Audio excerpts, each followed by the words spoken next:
It's my pleasure to present tonight a special event where we found hope, a conversation on resilience during COVID among friends, featuring Mandy, Patinkin, Kathryn, Grody, Rabbis Joy Levitt and Michael Strassfeld, Ruth Messenger, and Andrew Lachman. Enjoy.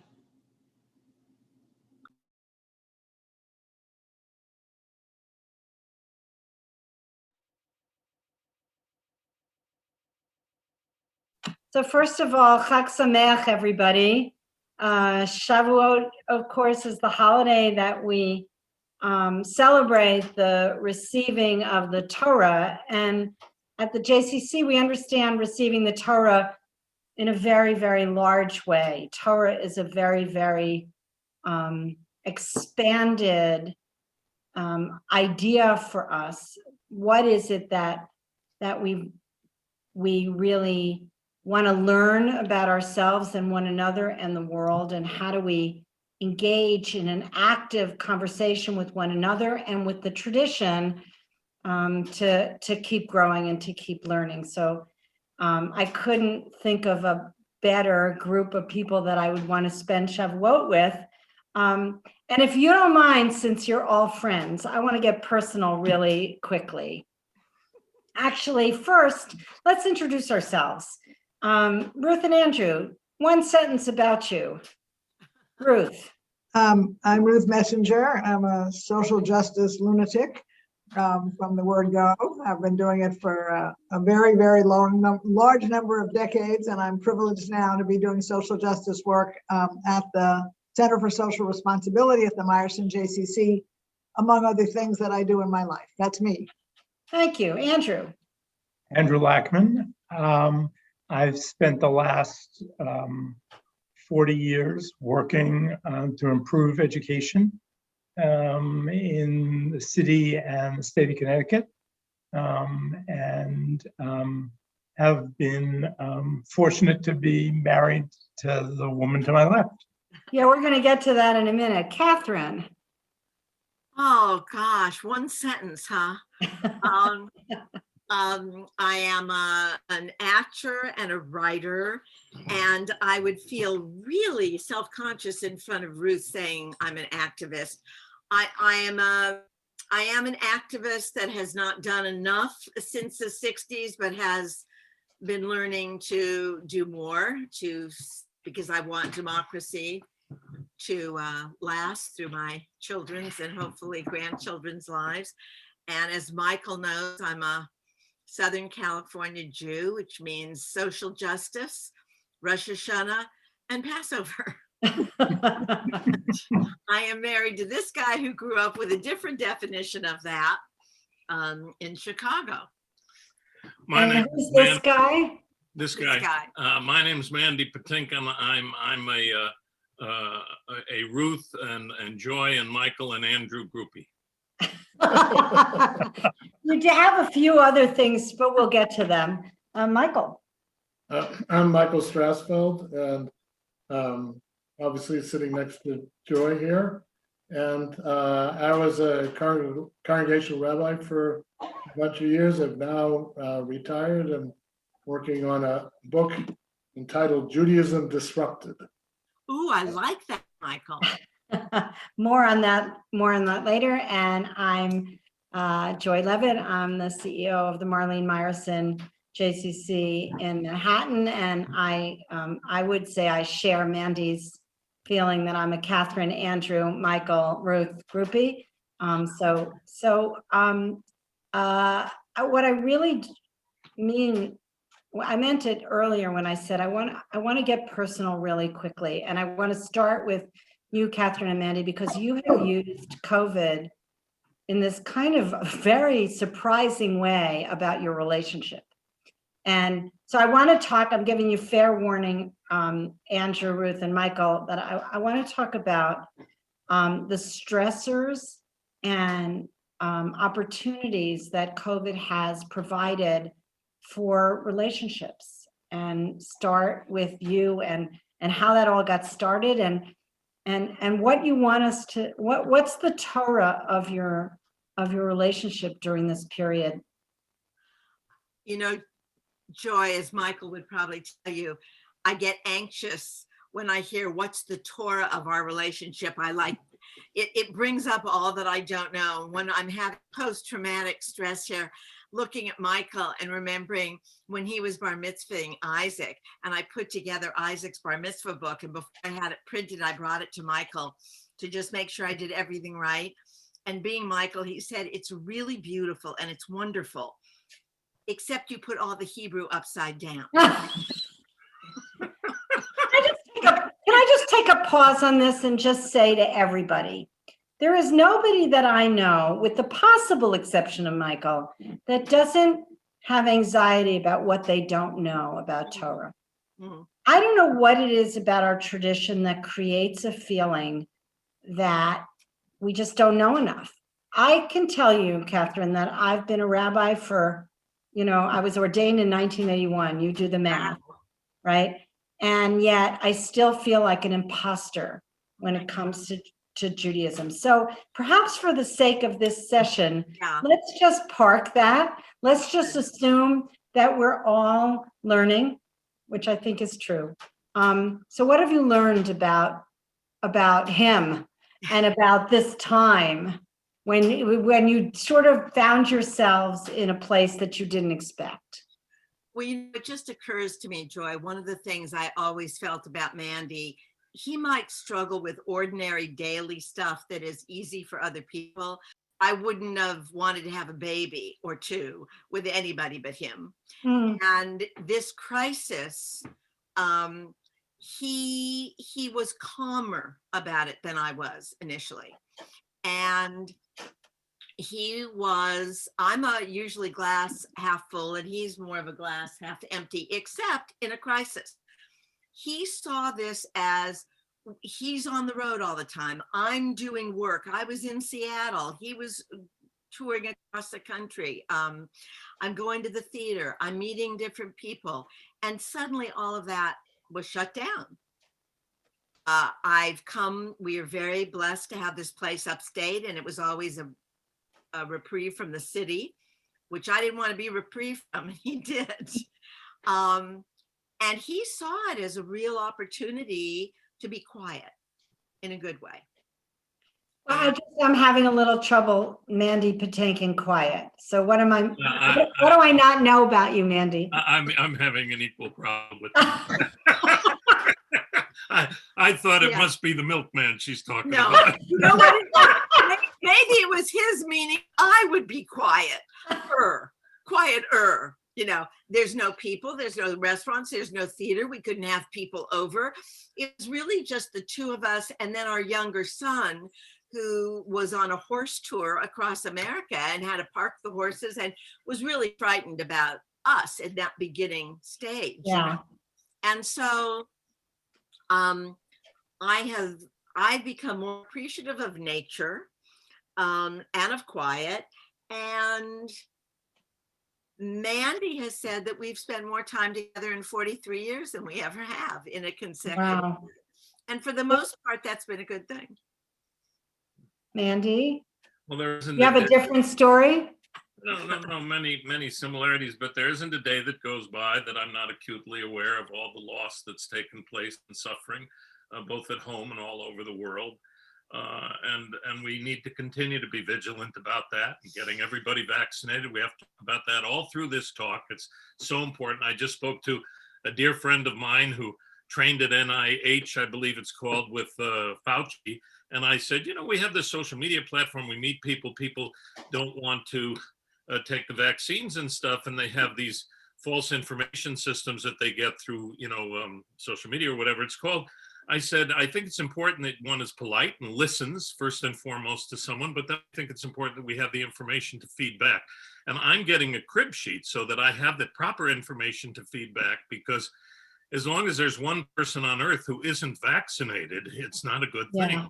Yeah. So that said, now I've said that, the being together part, look, I was in 2004. I got diagnosed with prostate cancer, and when you can survive prostate cancer, when you have a diagnosis that I refer to as kitty cancer, and you can survive it, it's one of the great gifts that life has to offer, because it truly teaches you how to enjoy every moment of every day. It also conditions you, because you're often tested every 4 weeks, 6 weeks, 3 months, 6 months, 1 year, whatever it is. You get on the merry-go-round and you go through the anxiety. And then after a number of years of this, that you stop being so anxious. And it's just something you do, like brushing your teeth. You're still anxious, but nothing like, in the beginning. So one is a bit desensitized to the terror of COVID and the worst that happened, because you've been living with that when you're, someone who's dealt with cancer or any difficult situation in life. And it teaches you how to, every day, every time the next thing comes up, just stop, breathe a little slower. Mandy, slow down your breathing, talk slower, and it will pass. Don't try to run away from it. Stay with the discomfort of it, and you'll get bored. Your brain will get bored with it, and you will move on. You sound like my grandmother, who used to say, "This too shall pass," was just like, it's a Buddhist, everything very passes. much Jubu, very much the Jubu in me, That's right. That's right. So that, so I had less terror. I was reading everything, learning everything. I was very masked, very concerned. And in our family, like I'm sure in many of the listeners' families, we adopted the attitude that whatever makes you comfortable is acceptable. We're not here to tell you what the science is saying, what you should do. You need to do, and we need to honor that. And we do that to this day. Well, except nobody unmasked came in the house, honey, if they weren't vaccinated. Oh, absolutely. Right. We had strict rules, and we had your rules. Well, right. But Gideon would often, we would meet occasionally if a friend came up, which was very occasionally in the backyard. And I would put the chairs, 6 feet apart. Mandy would come out and move them another 2 feet. And by the time Gideon got out there and he saw us, he would bring a tape measure and he'd say, "Dad, you're 15 feet apart. There's science to this." And you're screaming at them through a mask outside. He never let up on me, and I never let up moving further apart. Yeah. So there you had it. And we made it through. And we made it through. But it's, are you finished answering the question? Yeah, almost. Okay, good. So the joy of it, one of the great blessings, was to be together for 13 months and continue to be together. I mean, Kathryn says, she had her idea of a different life is she was constantly busy, even during COVID. She has such a friend network. She is such a supporter of so many organizations and friends. This is before Gideon really started hot and heavy with the social media stuff. She was always on the phone with set phone calls with dear friends all over the world, and different appointments and different organizations that she works with, Downtown Women for Change, et cetera, for political things. And so she was constantly busy in just a different fashion than she would be if we were in New York, where she's having 6 breakfasts, 4 lunches, 3 matinees, 2 evening performances. I hate when he describes that. It sounds like a lady that lunches. It really is not. Kathryn, no one can accuse you of being a lady who lunch. I would actually want to go to my husband here, because I'm living with me has been, probably like a nightmare for the last 13 months, because I've been running this institution and it's really been hard. And I think it's been hard to be with me. So you may have a different take on that, Michael. I think I should say no comment. Michael, remember, this is pre-recorded. We can edit anything. And I just want to say, Joy, with all this loveliness of being together, I have a little office. It doesn't have running water, but it does have heat. That has helped. You can go to a different space. A room of your own, eh? Yeah. Look, I think I think a lot of people experience that opportunity to be together with, their loved one. And you also think, and that's, I think, one of the things that we learned from COVID and the pandemic is how different lots of people's experiences are in terms of resources and clearly for people who had young children, this was, really challenging. Right. And And you think about the people who didn't have a loved one who was living with them. And whatever relations they have could only be, via Zoom or phone. Yeah. And so that aloneness was only magnified by this experience. And, it's one thing, at least, as you can trade who's more anxious which day or just in general. It's really a good point. I would say, like, as hard as it was this year, having you made a huge difference to me. Like, even when all I was doing was like wondering how I was going to pay staff and how I was going to get through this and how could the JCC stay relevant to our community. You were like very, very there, very, very steadfast. I mean, that's who you are. So I do, it's nice having a chance to like say that publicly because it was real, as hard as things were. Andrew, you've had more Ruth than you've ever had, right, in your whole marriage, right? Well, that's certainly true. Probably Ruth is total. the most number of months that Ruth has not been on an airplane in 50 years, right? So, Right. Andrew, what's that like? The major thing that COVID did for us was basically totally change our living conditions. So we're now a 4-generation family, all living together in our 3-bedroom apartment. So in addition to, instead of being 2 people in a 3-bedroom apartment, which is totally, there are now 7 people living together, ranging in age from 14 months, 15 months to 80. So that's been. And your mother, wonderful, just down the block. Yes, and my mother just down the block. In fact, that's where we're broadcasting from. So that was for me a wonderful thing to suddenly enjoy and engage in, and watching a brand new baby grow up is been a blast. It also helps when in a household of 6 adults, this 15-month-old has decided his favorite person to run to is Andrew. Oh, I love that.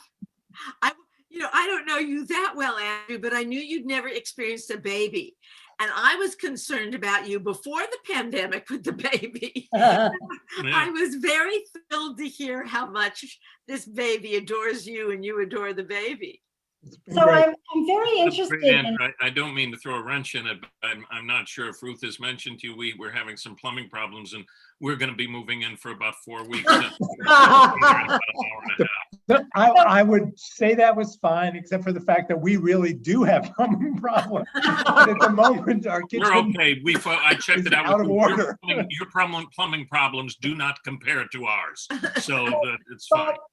But what's fascinating to me about this conversation is that the extroverts on this call, at least I will identify as Ruth, Joy, Kathryn, and Mandy. I'm Googling extrovert just okay. so have found some tranquility in COVID.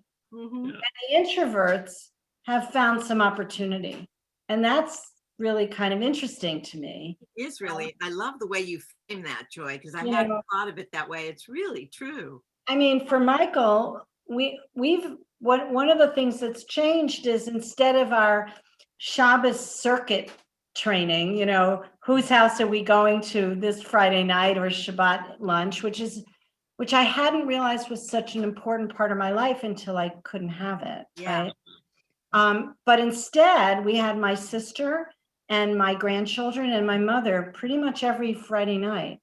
And for Michael, I mean, I don't want to speak for you. I shouldn't speak to you. But just having the kids was, you have that same feeling about that Andrew had, right? Yes, it was really an opportunity to be with the grandchildren, and and on a more frequent basis, perhaps, than. And they needed us. Yeah. And you know what? There's something about your adult children needing you that, has some, I want to go to what was really hard. What was really hard? Joy, before I let you continue with your planned script for this hour, I just want to say, No plan. Go ahead. I want to say that listening to all of you and Mandy and Kathryn have deservedly a certain star quality, and you're the head of the JCC, so this audience, you have that kind of quality. So I just want to say I have one unusual piece of information to report, which is that with the exception of Michael, I have been in countries in the developing world with Andrew, with Joy, with Mandy and Kathryn. And frankly, I can't imagine people that I would rather have traveled with, who shed everything about who they might be and their various degrees of recognition or star power in the States, and traveled with me to parts of the world where they encountered people who, of course, were at one level just like us, and at another level, people coping with some of the challenges in the world that we realize as soon as you're there, we can never imagine. Mandy referred to this a little bit before, but it's this virus, this pandemic is ravaging countries right now. You read about India, which is the worst example, but it's ravaging many, many other countries that don't have vaccines, that don't yet have enough help from the Western powers. And so I want to bring that into the screen, but I also, my main reason for raising it was to say that on this screen are people who may not be seen immediately this way by our audience, but are people who are uniquely able to be sensitive to various aspects of the human condition and find that shared humanity with, I don't know, sex workers, trying to think of where I was with you, tribal activists. That one young woman in Cambodia, Ruth, the one that was talking about the loggers, confronting the loggers. I may be tiny, but I strong. You may say you hurt me. Go ahead, try. I was like, I have the privilege of this job, but in this case, I happen to have the privilege of having traveled with four of you, including my husband, and seen you be responsive to the awareness that whatever, and I raising this for a reason, Joy, because whatever we've experienced in the last year, part of what I think we each, including Michael, carry, and Michael spoke eloquently to this a minute ago, carry with us, and hope that everybody watching this program carries with them an awareness of privilege that is not shared by 80% of the people in the world. Thank you for saying that, Ruth. And can I just add something to that for people that are listening? If you have a desire to travel and make one of these kinds of trips with Ruth or American Jewish World Service or the JCC or other organizations that we're connected to or involved with, reach out and we'll find the right people for you to talk to so that you when you're able to and have these experiences, because I tell you, they are nothing short of life-changing. They really define the meaning of being alive. Yeah, I mean, Ruth and I traveled to Haiti together, and a year after the earthquake, and it was still so devastating. And yet, I'm sure you all had this experience of the extraordinary optimism and willingness to figure out how to make their lives work. It was really a gift to be able to do that. We were also together in Senegal. But I want to go back to this question of what was hard, and maybe that's what's hard. Maybe what's hard is realizing how lucky we are. Well, I think that's. Go ahead, Kathryn. I thought you were telling me not to interrupt with your elbow. No, I never would do that. I'm in charge here. Kathryn and Mandy, you're both outspoken people. You should know that Joy and I treasure, our husbands have been through this embarrassment before, but we treasure a New Yorker cartoon from about 10 years ago, which shows a couple at the breakfast table, and the wife says to her husband, "Say something, I forgot what you sound like." Kathryn often says that to me. I love that. Kathryn, back at you. Yeah. I've had my elbows removed for this conversation. Thank you. I think what I've always defined myself as a people person.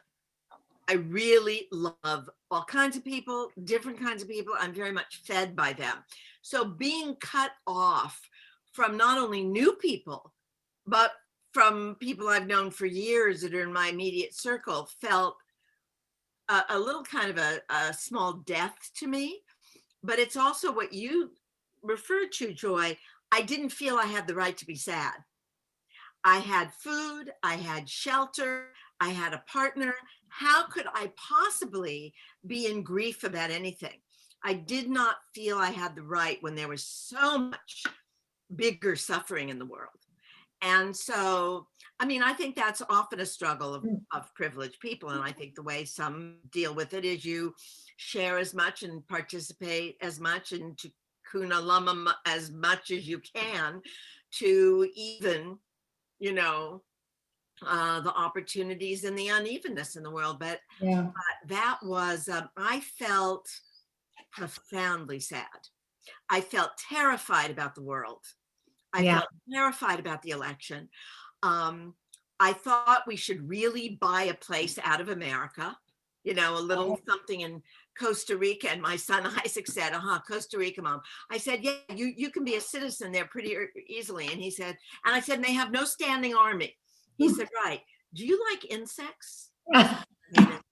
He said, do you like the ocean? I said, no, I hate the ocean. He said, Mom, think of a different place. You won't be happy in Costa Rica. I mean, there was so much that I had to fight.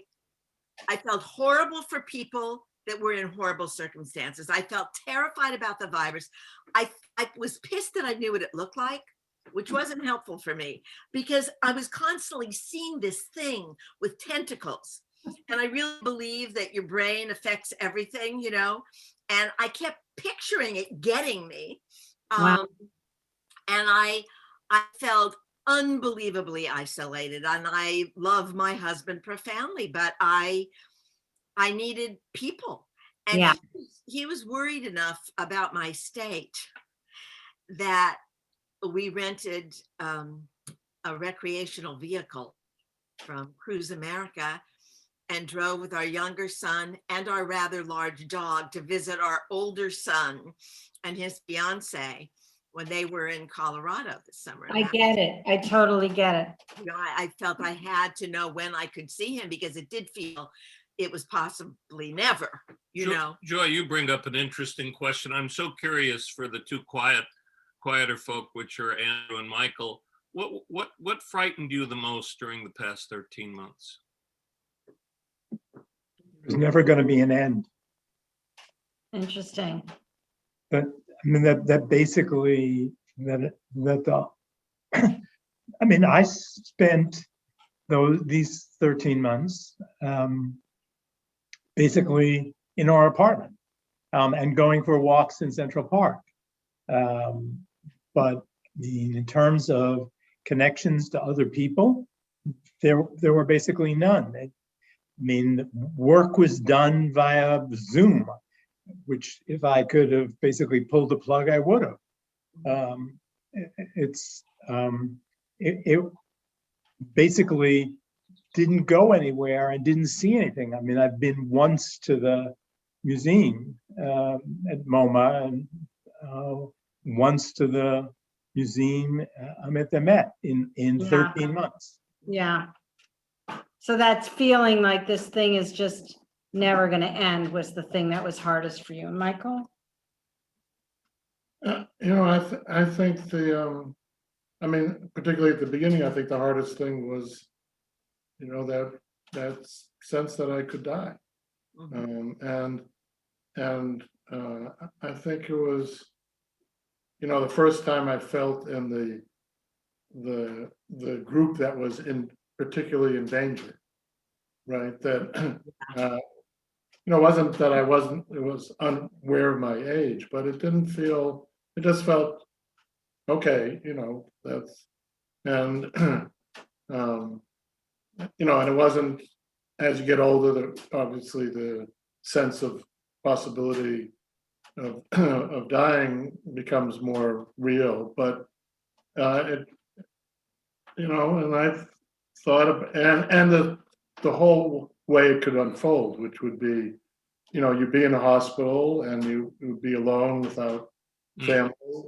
And, thus that it really felt the vulnerability was underlined, despite, everything else that was true about, as we've talked about, in terms of, being in a country with good doctors and et cetera, and being at home and being able to isolate, which, from other people, which, many people in the world, they live on top of each other. There's no Yeah. way to do that, and so I think it was, it felt very, the possibility felt real, and it didn't feel that this was in any ways paranoia or. And it's interesting because I never had any of that anxiety. And I think it's because I was so focused on work. And in some ways it was a gift. I didn't have to think about the things I couldn't do anything about because I had to go there and try to do something about this. That being said, I didn't realize until a month or two in that I had always lived my life with the assumption that if I worked hard enough and I was smart enough and I found the right people to talk to, there was nothing I couldn't figure out. And this was the first time in my life that wasn't true. I kept waiting for the smart person to walk into the room and say, this is what to do. And there was no smart person. There was just getting clear that there were lonely people, that our job, that once upon a time, I thought the job of the JCC was like, get as many millions of people into that building and into that elevator. The Tikkun, 3,000 people, like in that building from 10 p.m. to 5 a.m. eating cheesecake, What happens when that goes away? Well, it turns out that's not what we're about, right? It turns out that there are ways that we can connect with one another. There are ways we can find each other. There are phone calls we can make to people. There are, we moved from 3 programs a week for our adults with special needs to 3 programs a day. Oh, wow. These folks traveled the world on Zoom. So they couldn't go to Philadelphia, but they were going to St. Petersburg. They were seeing the Hermitage with a private tutor, a private guide. They were making blini at home with a chef. They were building nestling dolls. It turns out that when you get clear about what really matters, you can go there. All right, Ruth, you've been waiting patiently. And Mandy, what was the hardest thing for the two of you? Go ahead, Ruth. I also want to say that what Michael said actually brought something to mind that I think I had somewhat repressed. So yeah, I was mildly concerned. The notion of contracting the virus was concern only because seriously I'm old enough. So I thought, like, that's actually not the way I'd like to end my life. Like I could end my life. My life could end at any point just because of the age I am. But I don't want the last year of it to be a year with almost no of the kind of contacts and travel that I'm used to, and then suddenly getting sick. But actually, Michael, when you spoke, what actually came to mind was that I was frightened at the beginning. This is a real comment on all of our privilege, but that the nature of this pandemic was such that I might know lots and lots of people who were dying. And I went through that with HIV/AIDS. I lost staff. I lost people that were really close to me. I lived for 10 years. I mean, I've worked on AIDS literally since 1980, before it was named AIDS. First in New York as an elected official, and then with AJWS all over the world. But that was sort of, for me, my decade of like losing a lot of people who should not have died when they died in a lot of different countries. And so at the beginning of the pandemic, it was like, oh, and I think I repressed this until you said it, Michael, but it was like, oh my God, this could happen again. Yeah. So that was really hard. And the other thing that was hard, I know you can all laugh because I know I did this a little bit to myself, but I had come on this new set of gigs doing work at the JCC and several other places. And it was delightful, and I have real compassion for Joy on this issue. It was delightful to sort of have encountered the pandemic at a point at which I did not have to any longer make decisions about a large budget and a very large number of staff. Joy is the one person on the screen who's in that situation. But I had also come to like the sort of like, okay, 2 meetings at the JCC at 9 and 10, and then you have from 11 to 1:30 to make your way to 122nd Street to a meeting at the Jewish Theological Seminary, and then you're off. And all of a sudden, the gigs that I had, which I adore, were all like, okay, we're meeting at 10. Okay, we're meeting at 11. Can you finish your 10 o'clock meeting in time to switch your Zooms to an 11 o'clock meeting? And you know, I was full of all of the jokes that everybody has heard about, like, right, I get up and I walk all the way from my bedroom to the living room and I sit down on the couch and then I switch to another Zoom channel. And if I'm lucky, I get a bagel in between. But it took some of the joy of the last year or two when I enjoyed some of my time to walk or travel on the 104 bus and read a book, is like everything was happening every 59 seconds. I mean, every 59 minutes, I felt a little bit like a therapist. Like, it's okay, here's your 10 o'clock, your 11 o'clock, your 12 o'clock. So that was hard. So Mandy, I mean, I can't. Your time is up, Ruth. We have to say goodbye for. Mandy, I can't even imagine for you, a performer, like, and you must have literally hundreds of friends who have been unable to work. I mean, tell me what that's like for you. Well, let me just back up a hair to the difficult question, which was the revelation of the most difficult moment and most thrilling moment happened simultaneously for me. And that was, I thought the possibility of being vaccinated wouldn't occur until sometime in July at the earliest. And then all of a sudden, at some point, I believe in February, or maybe even a little before, but somewhere around there, it was like in 2 weeks, the possibility for people in their 60s was going to arise to be vaccinated. And that was a reality that was clear. And I laid down, I don't even know if I laid down, but what happened to me was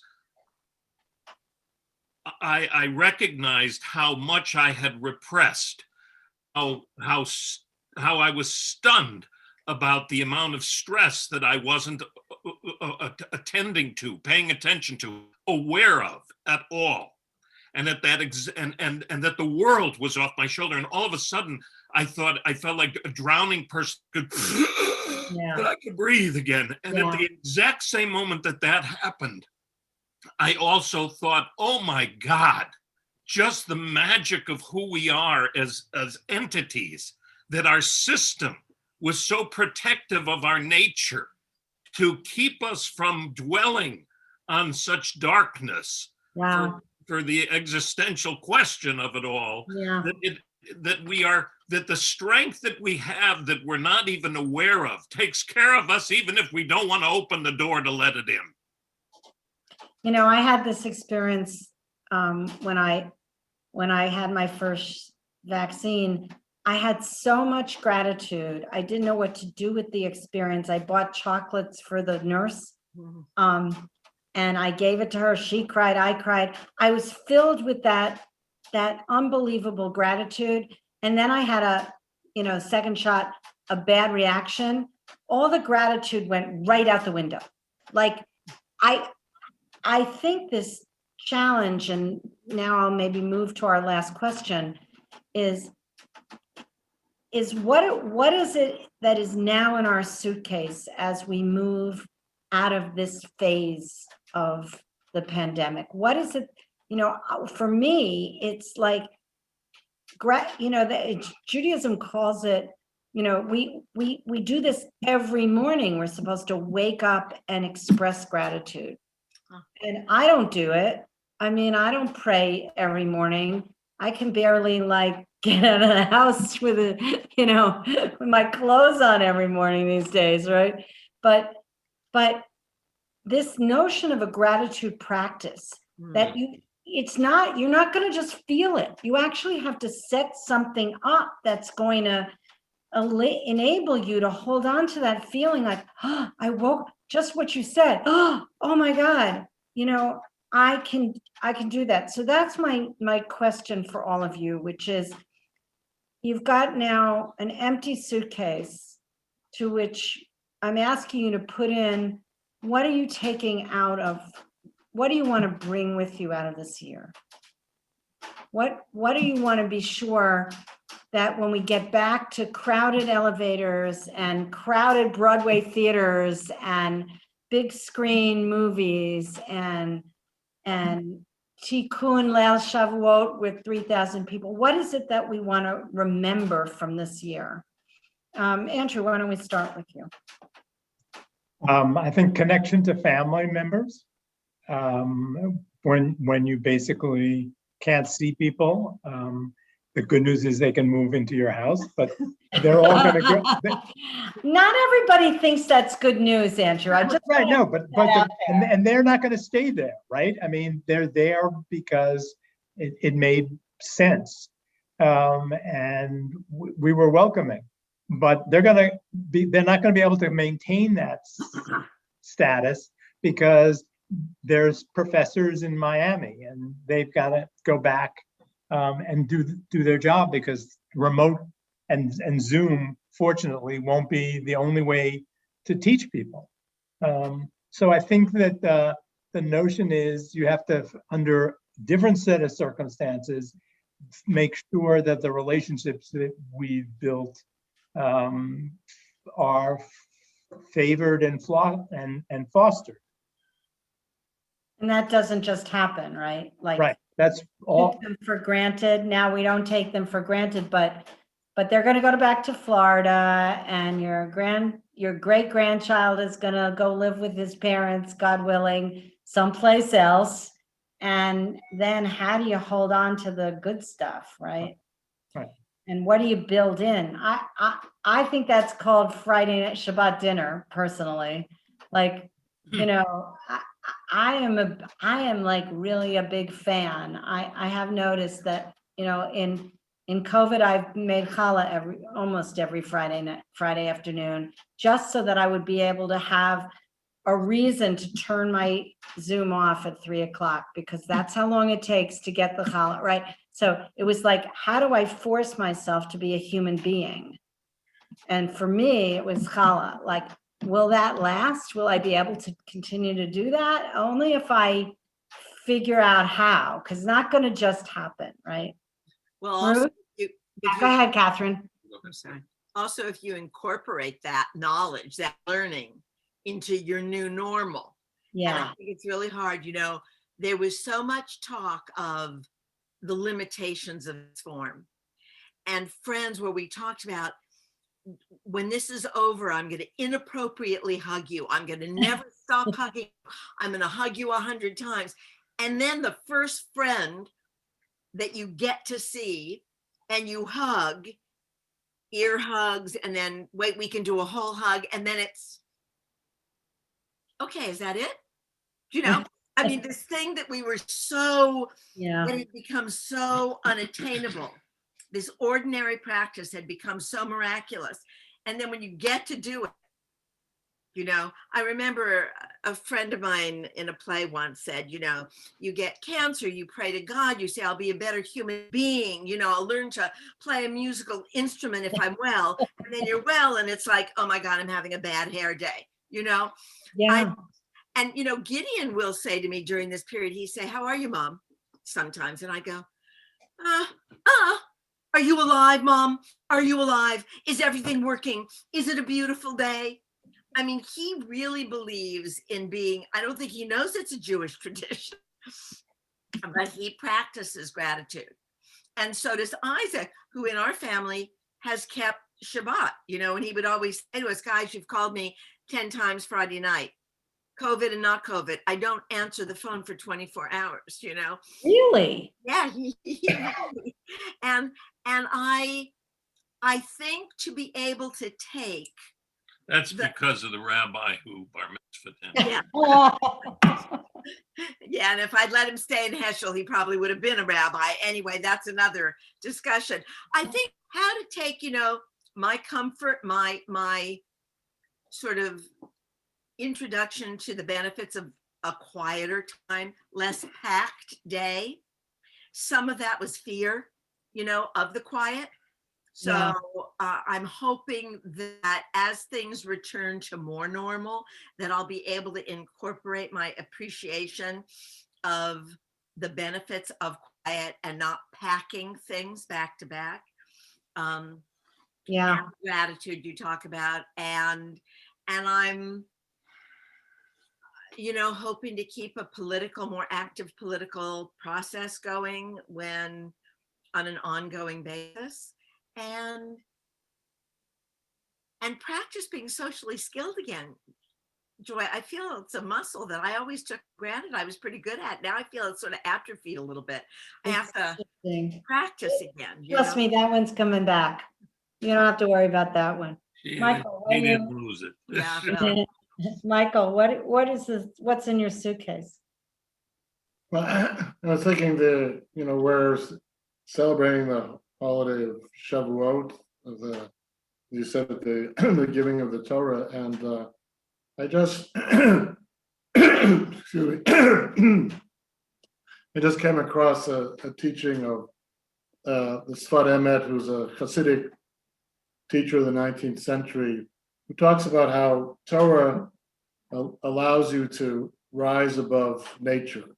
And I don't think he means like if you're completely observant, miracles will happen. I don't think that's it's traditional, but I don't think that's the theology. I think it's that, and using Torah, and I'm going to use Torah in the broadest sense, as we talked about at the beginning, that really that there's life, there's nature, there's the things that happen. There's sunrises and sunsets, and illnesses, and beautiful waterfalls. But there is everything else in life, which is, above nature. There's creativity, there's imagination, there's love, there's friendship. And that, in his reading, that's what Judaism and Torah is really all about. It's to live life to its fullest and not live it in the limitations, but to see the possibilities and to bring that, and you can't do that all the time, and we forget to be grateful, after a moment, but it's to come to strive to come back to that as often as you can. Ruth, what's in your suitcase? So on the personal level, it is to do everything to maintain this sense of gratitude for the things that are, the things that I've been privileged for. Some of it is quite lovely. I have re-engaged, Andrew has engaged, as Kathryn said, with the process of child development, which, is something to take with you and to marvel at. On the most mundane level, because of cooking probably cooking more meals, more days than I have in 20 years, but cooking for a family of a wild array of levels of vegetarianism, I have gotten much, much better at preparing vegetables, which has already helped our health. So that's a nice takeout. But I wouldn't be me if I didn't say, Joy, that what I really want to take out of this is an awareness of the problems that we haven't solved.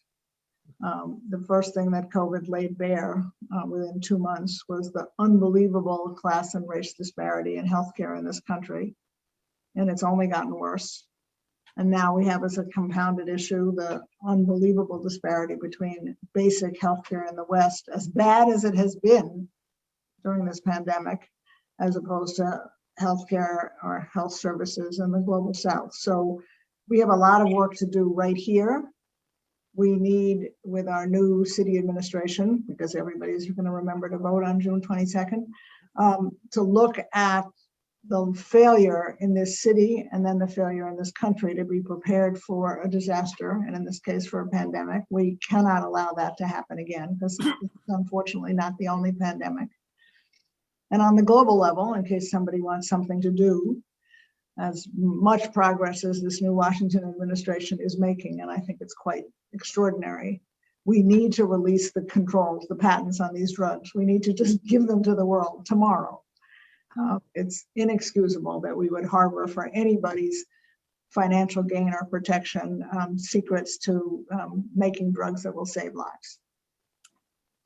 Mandy, my friend, what's in your suitcase? What a privilege to be asked this question with you.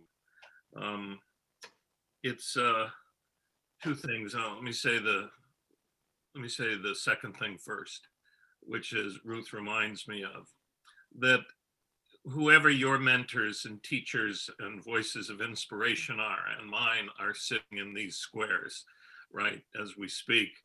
When you are asked to show up, find a way to show up, however busy you are.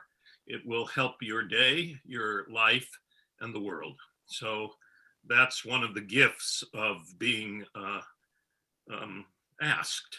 Say yes. Secondly, my whatever the question was, I can't remember the specific of it, but I know what my answer was. And that is that we didn't adopt Becky, our yellow lab, Great Pyrenees yellow lab mix, on March 13th. We adopted her. We didn't do it as a COVID savior gesture. We had planned, we were looking, and she was returned from a school where she was working with kids with special needs because the world was shut down on that day. And at 6:45, we walked in, fell in love, and took her home. And she has been my Torah. She has taught me to live in the moment. She has taught me to bark and let it go. She has taught me to ask, enjoy it, celebrate it, and then let it go. And she has taught me more than I can even imagine. And she has brought prayer into my life. So if you say to me, well, Mandy, what kind of a Jew are you? Do you keep the Shabbos? Are you really spiritual? What's your connection? Are you Orthodox? Are you conservative? Blah, blah, blah, blah, blah, blah. You know, I use my everything and do what I want. I write down prayers that I like, words that people have said to me, inspirational thoughts. And I decided months and months ago with Becky that we feed her twice a day. And during those feedings, we begin with the Shema out loud. I sing the Shema.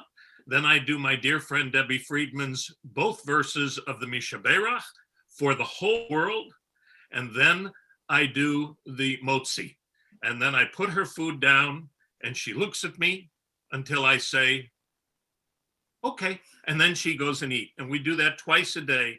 Wow. And it connects me to the possibility of being helped and helping others in the world. So Mandy, does that mean you're religious? Maybe. I don't care what it means.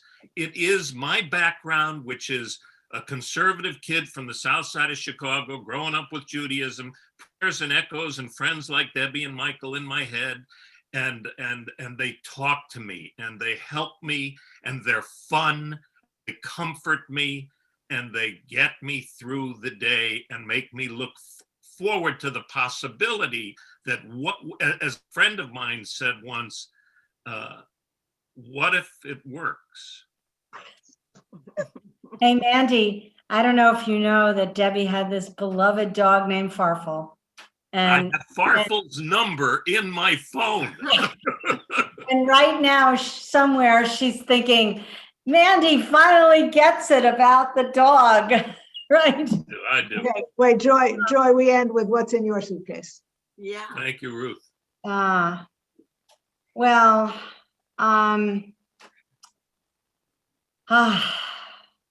it's always easier to ask the questions than to answer them, right? I have this extraordinary sense of hope, right? I feel like, to Andrew's earlier point, like I'm not sure what's going to happen, but I know that hoping helps. And I've seen enough breathtaking acts of kindness in the last 14 months to last me a lifetime. So I would say hope is certainly in my suitcase. The other thing, we didn't talk at all or not very much about politics tonight, But I think leadership matters. I think leadership matters, and the lack of it matters a lot. And I think government matters, and the ability of government to do the hard things and primarily to unite us in this great American project, which has this strain of individual liberty and communal responsibility and requires leadership to unite those things. Mm. And I feel like too much what's gone on is dividing those camps. And we will not be able to go forward that way. So electing leaders, whether that's our mayor, our district attorney here in New York, our senators, our congressmen, our president, voting matters. And I think Kathryn said this kind of early in the conversation. We learned how fragile our democracy really is this year. And as you say often, Ruth, it's not a spectator sport. This is something we all have to do. And I think that's the other thing in my suitcase. But finally, I just want to invite the four of you to our home for Shabbat dinner. I'll make the challah. Ruth, you can make the vegetables. You guys can bring Becky. Bring a fruit salad for dessert. Well, thank you. And Chag Sameach, everybody. And thanks so much for being so honest and being so generous with your spirit. And thank you for being you.